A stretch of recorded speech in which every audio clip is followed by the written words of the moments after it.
Photo ചാനലിൻ്റെ 7ാമത്തെ എപ്പിസോഡിലേക്ക് എല്ലാവർക്കും സ്വാഗതം. നിങ്ങൾക്ക് ഫോട്ടോഗ്രാഫിയെ പറ്റിയിട്ട് യാതൊരു ഐഡിയയിലെങ്കിലും നിങ്ങൾക്ക് താല്പര്യമുണ്ടെങ്കിൽ നിങ്ങളെ നല്ല ഫോട്ടോകൾ എടുക്കുന്ന ഒരാളാക്കുന്ന നിങ്ങളുടെ ഫോട്ടോഗ്രാഫിയിലെ നോളജ് പടിപടിയായി ഉയർത്തുന്ന എൻ്റെ മലയാളം ഫോട്ടോഗ്രാഫി ഫ്രീ കോഴ്സിൻ്റെ 7ാമത്തെ എപ്പിസോഡിലേക്കാണ് നിങ്ങളെ വെൽക്കം ചെയ്യാണ്. ആകെ 13 എപ്പിസോഡുകളിലൂടെയാണ് ഞാൻ ഈ ഒരു ബേസിക് ഫോട്ടോഗ്രാഫി കോഴ്സ് കംപ്ലീറ്റ് ചെയ്യുന്നത്. അപ്പം നിങ്ങളിൽ ബിഗിനേഴ്സ് ആയിട്ടുള്ളവർ ഇതിൽ ആദ്യത്തെ എപ്പിസോഡുകൾ കണ്ടതിന് ശേഷം മാത്രം ഈ വീഡിയോ കണ്ടിന്യൂ ചെയ്യുക, അല്ലെങ്കിൽ ചിലപ്പോൾ ചില കാര്യങ്ങൾ നിങ്ങൾക്ക് കൺഫ്യൂഷൻ ആവും. അപ്പോൾ ഈ എപ്പിസോഡിൽ ഷട്ടർ സ്പീഡ് എന്താണെന്നാണ് വളരെ ഡീറ്റെയിൽ ആയിട്ട് എന്നാലും എളുപ്പത്തിൽ നമ്മൾ മനസ്സിലാക്കാൻ പോകുന്നത്. നമ്മുടെ ക്യാമറയ്ക്ക് മുമ്പിലുള്ള വെളിച്ചം അതിൻ്റെ ലെൻസിലൂടെ വന്നിട്ട് അപ്പച്ചറും കിടന്ന് അതിൻ്റെ ഇമേജ് സെൻസറിലേക്ക് എത്തുമ്പോഴാണ് നമുക്കതൊരു ഫോട്ടോ ആയിട്ട് കിട്ടുക. എന്നാൽ ഈ വെളിച്ചം തടഞ്ഞു വെക്കുന്ന നമ്മുടെ ക്യാമറയുടെ ഉള്ളിലുള്ളൊരു ഹാർഡ്വെയർ ആണ് ഷട്ടർ. അപ്പോൾ നമ്മൾ ഫോട്ടോ എടുക്കുമ്പോൾ ഷട്ടർ സ്പീഡ് 1 സെക്കൻഡ് ആക്കിയിട്ട് സെറ്റ് ചെയ്തു എന്ന് വിചാരിക്കുക. എന്നിട്ട് നമ്മൾ ക്ലിക്ക് ചെയ്ത് കഴിഞ്ഞാൽ ഈ ഒരു ഷട്ടർ തുറന്നിട്ട് ഈ വരുന്ന വെളിച്ചത്തെ 1 സെക്കൻഡ് നേരത്തേക്ക് ക്യാമറ ഇമേജ് സെൻസറുമായിട്ട് എക്സ്പോസ് ചെയ്യും.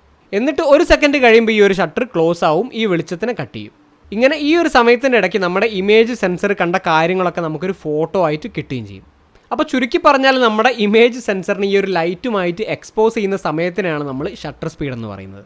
ഷട്ടർ സ്പീഡ് ക്യാമറയിൽ സാധാരണ 30 സെക്കൻഡ് മുതൽ 1/4000, അതായത് 1 സെക്കൻഡിന് 4000 സ്പ്ലിറ്റ് ചെയ്തതിൽ ഒരു പാർട്ട്. അപ്പോൾ അത്രയും ആ ഒരു സ്പീഡ് ഉണ്ടല്ലോ, അത്രയൊക്കെയാണ് സാധാരണ ക്യാമറകളിൽ ഷട്ടർ സ്പീഡ് ഉണ്ടാവാറ്. ചില വില കൂടിയ ക്യാമറകളിൽ ഇത് 1/8000 വരെയൊക്കെ ഉണ്ടാവാറുണ്ട്. അപ്പോൾ മാനുവൽ മോഡിൽ നമുക്ക് ഈ ഒരു ഷട്ടർ സ്പീഡ് ഈ 30 സെക്കൻഡിൻ്റെയും ഈ 1/8000ൻ്റെയും ഇടയിൽ ഏത് സമയം വേണമെങ്കിലും സെറ്റ് ചെയ്യാം.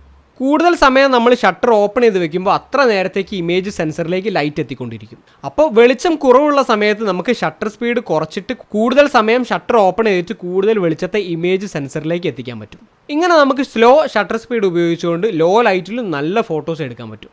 ഇനി ആവശ്യത്തിലധികം വെളിച്ചമുള്ള സാഹചര്യങ്ങളിൽ ഷട്ടർ സ്പീഡ് കൂട്ടിക്കൊണ്ട് കുറച്ച് വെളിച്ചത്തെ മാത്രം സെൻസറിലേക്ക് എത്തിക്കാനും ഈ ഷട്ടർ സ്പീഡ് നമുക്ക് ഉപയോഗിക്കാം. ചില ക്യാമറകളിൽ 1/1000, 1/4000 എന്നൊക്കെ എഴുതുന്നതിന് പകരം ഈ ഒരു സ്പ്ലിറ്റ് നമ്പറിനെ ഒഴിവാക്കി, അതായത് ഈ 1 എന്നുള്ള ഒരു നമ്പറിനെ ഒഴിവാക്കിയിട്ട് വെറും 1000, 4000 എന്നും കൊടുക്കാറുണ്ട്.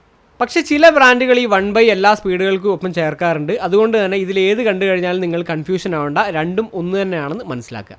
ഇനി നമ്മൾ ഷട്ടർ സ്പീഡ് കുറച്ചിട്ട് 30 സെക്കൻഡും കടന്നു പോയി കഴിഞ്ഞാൽ മിക്കവാറും ക്യാമറകളിലൊക്കെ ബൾബ് മോഡ് അല്ലെങ്കിൽ ബൾബ് എന്നുള്ളൊരു ഓപ്ഷൻ കാണാൻ പറ്റും. ഇത് നിങ്ങളിപ്പോൾ നോക്കേണ്ട ഒരു കാര്യമില്ല, എന്നാലും ഞാൻ നിങ്ങൾക്ക് മനസ്സിലാക്കാൻ വേണ്ടിയിട്ട് പറഞ്ഞുതരാം. ഇത് ഈ 30 സെക്കൻഡിലും കൂടുതൽ എക്സ്പോസ് ചെയ്യാൻ വേണ്ടിയിട്ടുള്ളൊരു ഓപ്ഷനാണ്. വളരെ വെളിച്ചം കുറഞ്ഞ സാഹചര്യങ്ങളിൽ നമുക്ക് ഫോട്ടോ എടുക്കാൻ ഈ ഒരു ഓപ്ഷൻ ഉപയോഗിക്കാം. ഈ ഒരു ഓപ്ഷൻ ഉപയോഗിച്ചുകൊണ്ട് നമ്മൾ നമ്മുടെ ക്യാമറയുടെ ക്ലിക്ക് ചെയ്യുന്ന ബട്ടൺ പ്രസ് ചെയ്ത് പിടിക്കുന്ന അത്രയും നേരത്തേക്ക് ക്യാമറ എക്സ്പോസ് ചെയ്യും. പക്ഷേ സാധാരണ ഈ ഒരു ഓപ്ഷൻ ഉപയോഗിക്കുന്ന ആൾക്കാർ കേബിൾ റിലീസ് അല്ലെങ്കിൽ ഷട്ടർ റിലീസ് എന്ന് പറയുന്ന ഒരു കേബിൾ ഉപയോഗിക്കാറുണ്ട്. ഇതൊരു റിമോട്ട് കൺട്രോളാണ്. ഇതിൽ നമ്മൾ ക്യാപ്ചർ ബട്ടൺ പ്രസ് ചെയ്ത് പിടിക്കുന്നതിന് വരെ നമുക്ക് ക്യാപ്ചർ ബട്ടൺ ഓൺ ആക്കാനും ഓഫ് ആക്കി ഇടാനുള്ള ഒരു സ്വിച്ച് ഉണ്ടാവും. ഇപ്പോൾ ഇത് നിങ്ങൾ നോക്കേണ്ട ആവശ്യമില്ല. നിങ്ങൾക്ക് ബൾബ് മോഡ് എന്നൊരു ഓപ്ഷൻ കണ്ടിട്ട് ക്യാമറയിൽ കൺഫ്യൂഷൻ ആവാതിരിക്കാൻ വേണ്ടിയിട്ടാണ് ഞാൻ ഈ ഒരു കാര്യം എക്സ്പ്ലെയിൻ ചെയ്തത്. അപ്പോൾ ഷട്ടർ സ്പീഡ് ഞാൻ വളരെ നല്ല രീതിയിൽ എക്സ്പ്ലെയിൻ ചെയ്തിട്ടുണ്ട്. ഇനി ഷട്ടർ സ്പീഡ് എങ്ങനെയാണ് ഉപയോഗിക്കേണ്ടത്, അല്ലെങ്കിൽ ഏത് ഷട്ടർ സ്പീഡിൽ സെറ്റ് ചെയ്യണമെന്ന് നമ്മൾ എങ്ങനെ തീരുമാനിക്കുന്നതൊക്കെ നമുക്ക് നോക്കാം. നമ്മൾ 1 സെക്കൻഡ് ഷട്ടർ സ്പീഡ് ഉപയോഗിച്ചിട്ട് എടുത്ത ഒരു ഫോട്ടോയിൽ ആ 1 സെക്കൻഡ് നേരത്തേക്ക് ക്യാമറയുടെ മുമ്പിൽ സംഭവിച്ച കാര്യങ്ങളെല്ലാം ഉണ്ടാവും. അപ്പോൾ ആ 1 സെക്കൻഡിനുള്ളിൽ നമ്മുടെ ക്യാമറയുടെ മുമ്പിലുള്ള സബ്ജക്റ്റുകളിൽ ഏതെങ്കിലും ഒന്നിന് വന്ന മൂവ്മെൻറ്റ് ഒരു ഷെയ്ക്കായിട്ട് ആ ഫോട്ടോയിൽ നമുക്ക് കാണാൻ പറ്റും. അപ്പോൾ നമ്മുടെ ഫ്രെയിമിൽ ഒരാൾ നടന്നു പോകുന്നുണ്ടെന്ന് വിചാരിക്കുക. അയാളെ ഷെയ്ക്ക് ആവാതെ നമുക്ക് ഫോട്ടോ എടുക്കണം. അപ്പോൾ അയാളുടെ ആ ഒരു മൂവ്മെൻറ്റിനെ സ്റ്റക്കാക്കാൻ പറ്റിയ അത്ര സ്പീഡുള്ളൊരു ഷട്ടർ സ്പീഡാണ് നമ്മൾ ഉപയോഗിക്കേണ്ടത്. ചുരുക്കി പറഞ്ഞാൽ ഷട്ടർ സ്പീഡ് സെറ്റ് ചെയ്യാൻ 2 കാര്യങ്ങളാണ് നമ്മൾ ശ്രദ്ധിക്കേണ്ടത്. 1, ഫ്രെയിമിൽ അവൈലബിൾ ആയിട്ടുള്ള ലൈറ്റ്. 2, നമ്മുടെ സബ്ജക്റ്റിൻ്റെയോ അല്ലെങ്കിൽ നമ്മുടെ ക്യാമറയുടെയോ മൂവ്മെൻറ്റ്. ഇനി ഷട്ടർ സ്പീഡ് എപ്പോഴും നമ്മുടെ സബ്ജക്റ്റിനെ സ്റ്റക്കാക്കി നിർത്താൻ ഉപയോഗിക്കണമെന്നില്ല. ക്രിയേറ്റീവ് ആയിട്ടുള്ള രീതിയിൽ നമ്മുടെ ഫ്രെയിമിലുള്ള മൂവ്മെൻറ്റുകളെയും നമുക്ക് നല്ല ഫോട്ടോകളാക്കി മാറ്റാൻ പറ്റും. ഈ വെള്ളച്ചാട്ടത്തിൻ്റെ ഫോട്ടോ കണ്ടോ, ഇത് 13 സെക്കൻഡ് ഷട്ടർ സ്പീഡിൽ എടുത്ത ഫോട്ടോ ആണ്. ആ 13 സെക്കൻഡ് നേരത്തെ വെള്ളത്തിന് വന്ന മൂവ്മെൻ്റ് ആണ് ഈ ഫോട്ടോയിൽ നമ്മൾ കാണുന്നത്. ഇനി മറ്റൊരു ഫോട്ടോ കാണിക്കാം. ഇത് 587 സെക്കൻഡ് എക്സ്പോസ് ചെയ്ത ഫോട്ടോ ആണ്, അതായത് ഏകദേശം 10 മിനിറ്റ്.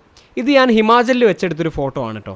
അത്ര സമയം കൊണ്ട് നമ്മുടെ മിൽക്കി വേ ഗാലക്സിക്ക് ഭൂമിയുടെ റൊട്ടേഷൻ കൊണ്ട് വന്ന സ്ഥാനമാറ്റമാണ് ഈ ഫോട്ടോയുടെ ആകാശത്തിൽ കാണുന്ന ഈ ഒരു മൂവ്മെൻറ്റ്. ഇനി നമ്മൾ വെളിച്ചം കൂടുതലുള്ള സ്ഥലത്ത് സ്ലോ ഷട്ടർ ഉപയോഗിച്ച് കഴിഞ്ഞാലോ, അപ്പോൾ കൂടുതൽ വെളിച്ചം സെൻസറിലേക്ക് എത്തിയിട്ട് നമുക്ക് ആകെ മൊത്തം വെളുത്തു പോയൊരു ഫോട്ടോ ആയിരിക്കും കിട്ടുക. ഇങ്ങനെ വെളിച്ചം ആവശ്യത്തിലും കൂടുതലായി പോകുന്നതിനെ നമുക്ക് ഓവർ എക്സ്പോസ്ഡ് എന്നും വെളിച്ചം ആവശ്യത്തിലും കുറഞ്ഞു പോകുന്നതിനെ നമ്മൾ അണ്ടർ എക്സ്പോസ്ഡ് എന്നും വിളിക്കാം. ഇങ്ങനെ ഡീറ്റെയിൽസ് ഓവർ എക്സ്പോസ്ഡ് ആയിട്ട് നഷ്ടപ്പെട്ടു പോകുന്നതിനെ നമുക്ക് ബ്ലോൺ ഔട്ട് എന്നും വിളിക്കാം. ഇനി മറ്റൊരു കാര്യം പറയാനുള്ളത്, സ്ലോ ഷട്ടർ എന്ന് നമുക്കൊരു പ്രത്യേക ഷട്ടർ സ്പീഡിനെ വിളിക്കാൻ പറ്റില്ല. ഇത് ആപേക്ഷികമാണ്. നമ്മുടെ സബ്ജക്റ്റിനെ സ്റ്റക്കാക്കി നിർത്താൻ ആവശ്യമായതിലും സ്ലോ ആണ് ഷട്ടർ സ്പീഡെങ്കിൽ നമുക്കതിനെ സ്ലോ ഷട്ടർ എന്ന് വിളിക്കാം.